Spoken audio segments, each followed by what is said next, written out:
donc Thierry Onillon, je suis directeur des effets spéciaux chez MacGuff, donc je m'occupe de l'ensemble des prods. Voilà. Eh ben moi c'est Léo Evad et donc moi je suis graphiste 3D et sur Vermine j'ai ma première supervision en fait voilà, de film, de long métrage. Je me suis occupé surtout du début du projet, c'est-à-dire qu'il y a réception du projet, lecture du scénario, analyse en termes de VFX. Ensuite, il y a donc un dialogue qui se crée avec le réalisateur, la production. Il y a toute une phase de travail sur ce qui est possible, ce qui ne l'est pas, comment, dans quelle enveloppe évidemment, parce que ça reste important. Et ensuite, on a choisi donc Léo, qui est un graphiste de talent, qu'on voulait évidemment, qu'on sentait bien pour ce projet, qu'on pensait que c'était la bonne personne, et je pense que la suite nous a donné raison. Et que du coup, moi en tant que superviseur plus senior, j'ai pu accompagner, alors sur le tournage notamment on était tous les deux, et même au long de la prod, pour vraiment aider sur les questions de supervision assez générales, là où Léo s'est occupé de supervision au plus près des graphistes. Et au quotidien, le jour, avec une complémentarité comme ça et une transmission aussi petit à petit de ce savoir-faire de chef d'orchestre qui est le métier de superviseur. Ouais, c'est ça. Donc en fait, comme j'avais pas une grande expérience de management et de choses comme ça, j'ai déjà supervisé 2-3 personnes, mais là j'avais une équipe assez grande au final, des prestataires aussi à gérer. Et du coup, avec Thierry, m'a chaperonné et m'a appris aussi beaucoup le travail de plateau, chose que j'avais jamais faite et que j'ai apprise vraiment en faisant Vermine. Sur la quantité de personnes, on avait estimé une cinquantaine de personnes à peu près, ça? Il y a une toute petite cinquantaine d'intervenants différents, ouais. Mais certains seulement quelques jours.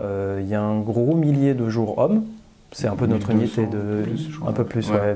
Entre 1000 et 1200 jours hommes, suivant qu'on compte la pré-prod ou pas.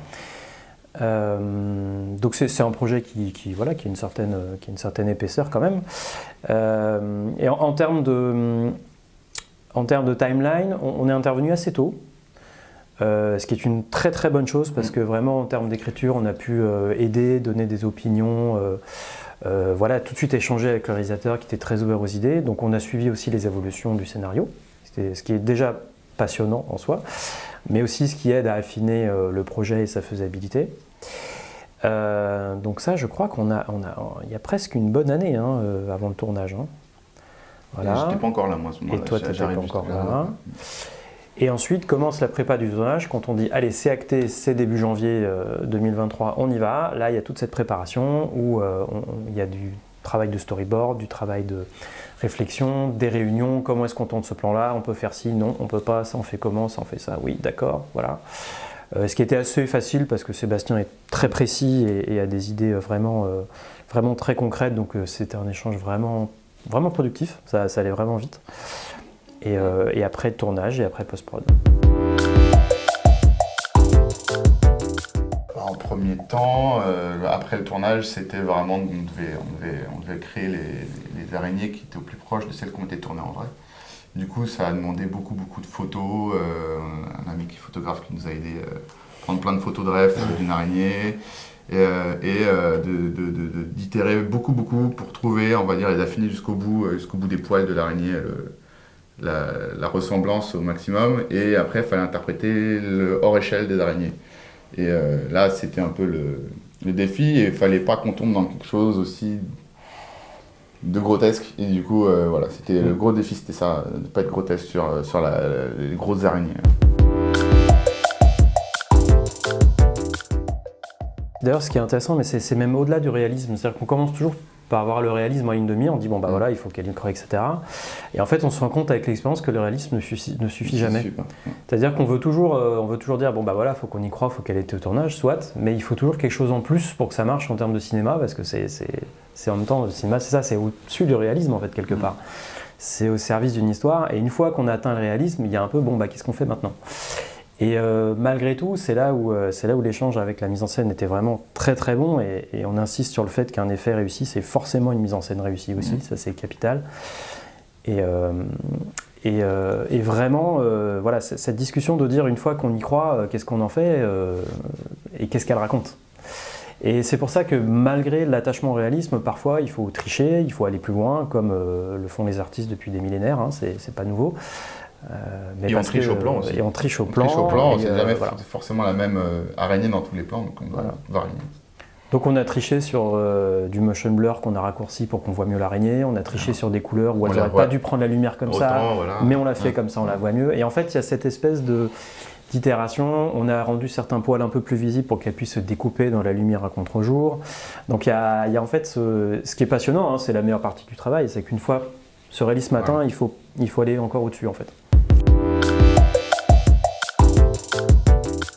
C'est celui qui tourne en travelling arrière.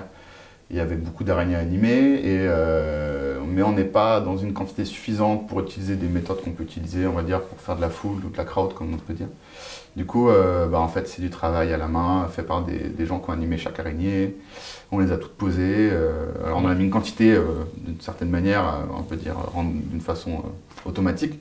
Mais toutes celles qui bougent sont animées par on était combien en animation? On était 4, 5 5 animateurs sur ce plan. On a divisé le plan en 3 morceaux pour pouvoir le réassembler et mettre beaucoup d'araignées. Voilà. Parce qu'on devait avoir un contrôle artistique sur leur animation et pas que ce soit un ordinateur qui décide de la direction, etc. Moi, je dirais, je pense que je dirais le premier plan de la salle de bain, qui a aucun défi technique particulier. Non, mais justement, ça m'arrange. Oui, c'est vrai. Et en fait, il n'a aucun défi. Mais en fait, il y a eu 15 ou 20 itérations, je crois, de ce plan. Avec quelque chose de pourtant semblable, mais Sébastien avait en tête, donc c'était un peu plus, un peu moins dernier. Donc c'est le premier plan où elle tombe de la bouche d'aération dans la salle de bain, et c'était un peu plus, pas de bon timing, trop tard, etc. Puis on était là, quand même, là, franchement, depuis les 5 dernières versions, ça peut être la même chose. Et au final, quand on est au cinéma, les gens rient de nervosité devant ce plan, et il marche hyper bien. Donc il avait raison d'insister. Et vraiment, c'est drôle, quoi. Il y a un rire qui s'empare de la salle, mais de qu'est-ce que c'est que cette horreur. Et ça marche parce que le plan est parfaitement timé, parce qu'il a sélectionné les bonnes araignées, elles arrivent au bon moment, elles disparaissent au bon moment, et il y a une espèce d'horreur qui s'empare tout d'un coup, un effroi. Exactement, il y a vraiment un pivot du film à ce moment-là, et dans toute cette scène de la salle de bain qui est vraiment géniale, alors qu'en effets spéciaux, elle n'est pas très compliquée. Et je trouve que c'est un vraiment très très bon exemple d'utilisation des effets vraiment au laser, quoi. En fait, quand elles sont dans des situations où il y en a une ou deux, en gros, c'est vrai. Puis quand il y en a une multitude, forcément, on passe.